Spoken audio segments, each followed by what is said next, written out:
Barang siapa diberi petunjuk oleh Allah, maka ia mendapat petunjuk. Dan barang siapa disesatkan olehnya, maka dia tidak menemukan seorang waliya mursida.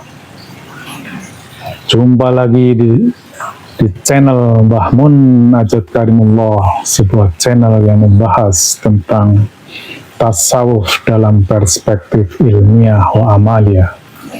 Kali ini bahasan yang sudah sangat teknikal, yaitu tentang bagaimana kita menemukan seorang guru mursyid.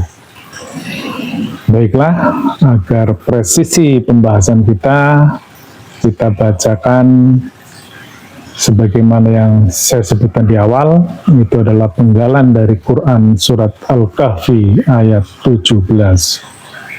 Baiklah, saya coba bacakan secara lengkap Al-Kahfi 17. A'udzubillahi minasyaitonirrajim.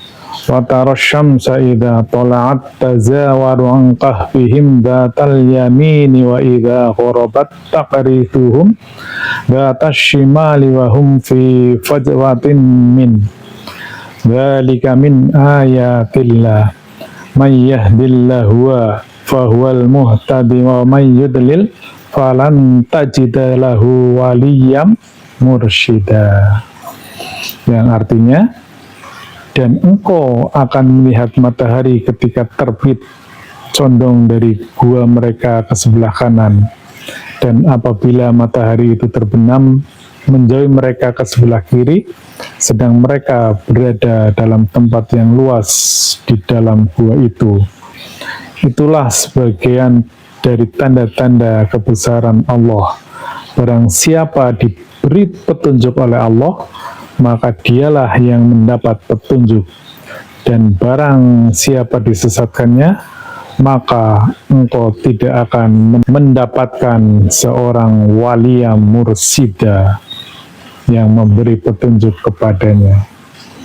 Dan sepemahaman kami hanya itulah kata-kata waliya mursida yang ada di Al-Quran.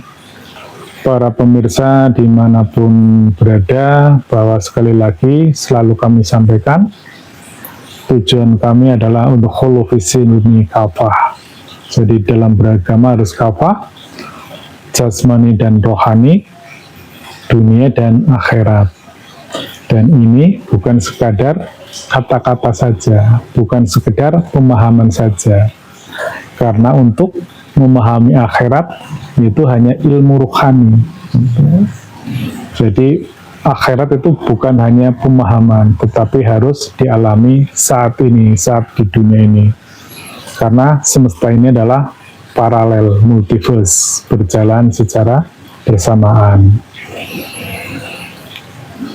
Sebagaimana telah kami bahas berulang kali di berbagai kajian kami, bahwa kita mengenal dua terminologi tentang Quran, yaitu Quran mushaf yang bisa kita baca, yang dicetak oleh pabrikan. Itu adalah Quran yang sudah mewujud di alam realitas ini. Dan di saat yang sama, kita juga sebenarnya bisa membaca Quran Qadim yang ada di Lauh Mahfuz. Wabil khusus adalah hamba-hamba yang disucikan. Itulah yang kemudian mewujud di alam realitas ini, yaitu seorang waliya mursida, sebagaimana tersebut dalam Al-Kahfi 17. Fungsi utama dari waliya mursida adalah menjalankan fungsi kerasulan, yaitu sebagai transmisi di alam dunia ini, dalam sistem ruhani, atau dalam sistem tali wasilah, di mana kita pahami sistem wasilah adalah sebuah sistem kebersambungan di alam ruhania antara Allah Subhanahu wa Ta'ala yang Maha Qadim dengan makhluknya di dunia ini melalui sang adaptor dimensional, yaitu ruhani Rasulullah yang ada di alam Qadim, yang bersambung di alam dunia kepada manusia melalui seorang wali yang mursida.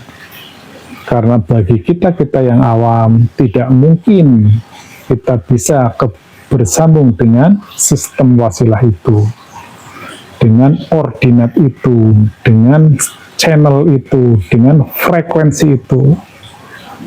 Karena Allah hanya menyambungkan pada orang tertentu saja, karena ini sistem yang sudah permanen.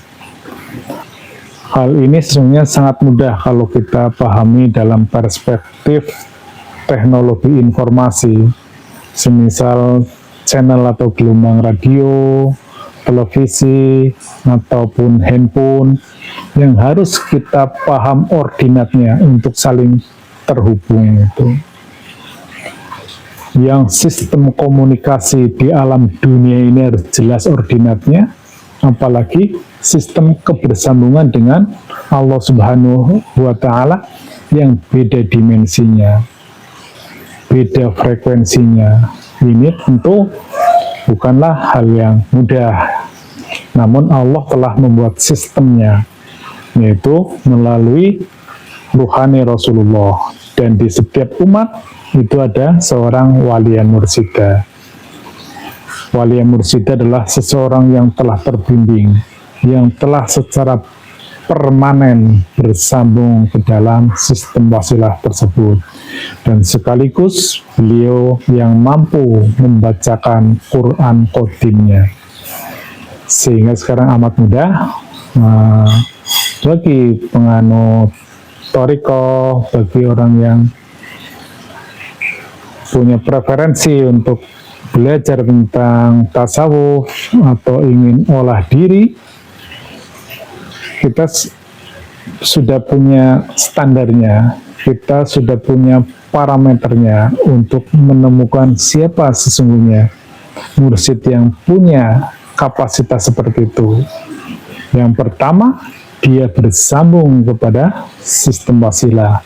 Yang kedua, dia bisa membacakan ayat-ayat Allah, yaitu Quran Qadim, ayat Qadim yang ada di Lauh Mahfuz.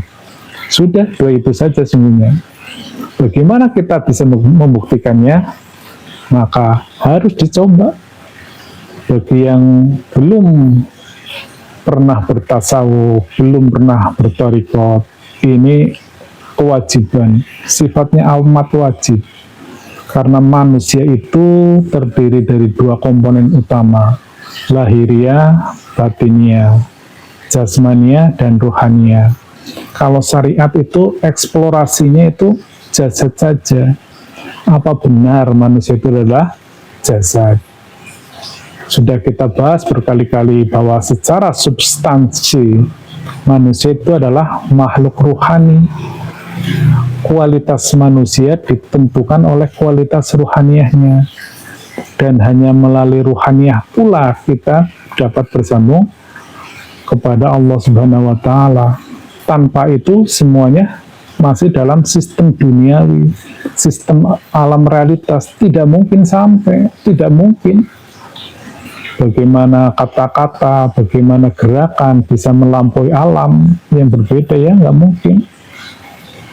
Orang gelombang radio yang bisa menjauh jutaan kilometer aja tidak sampai kepada alam Qadim, apalagi suara manusia pasti hanya berada di sekitar alam realitas ini. Selanjutnya, bagi saudara-saudara rohani yang telah belajar ilmu tasawuf atau yang sudah menjalankan laku thariqat, ini akan lebih mudah untuk merasakan apakah mursyid kita itu waris atau enggak. Yang jelas yang tadi, apakah bisa membacakan Quran Qadim. Yang kedua, apakah bisa bersambung dengan sistem rohani. Sebagai parameter yang paling sederhana, apakah kita bisa bersambung ke dalam sistem rohani, yaitu getaran atau gelombang dalam diri kita. Sehingga ketika kita melakukan zikrullah ataupun ibadah lainnya, apakah rohani kita bisa bersambung ke dalam sistem rohani, itu akan kita bisa rasakan. Jadi memang ini juga bukan hal yang mudah, ini semacam trial by error, itu kita mencoba dan mencoba. Oleh karena itu kita juga harus cermat dan jangan terjebak untuk melakukan pengkultusan kepada mursyid kita sebelum kita dapat merasakan sesuatu yang pasti, sesuatu yang mutlak. Jadi dua itu saja saya kira sebagai parameter, sebagai pedoman bagi kita untuk dapat menemukan guru mursyid yang waris. Sekali lagi saya sampaikan, dia yang bisa membacakan Quran Qadim, dan dia yang bisa menyambungkan ruhaniah kita ke dalam sistem wasilah, dan itu pasti kita bisa merasakannya. Demikian, ilahi anta maksudi wa ridhoka matlubi. Wassalamualaikum warahmatullahi wabarakatuh.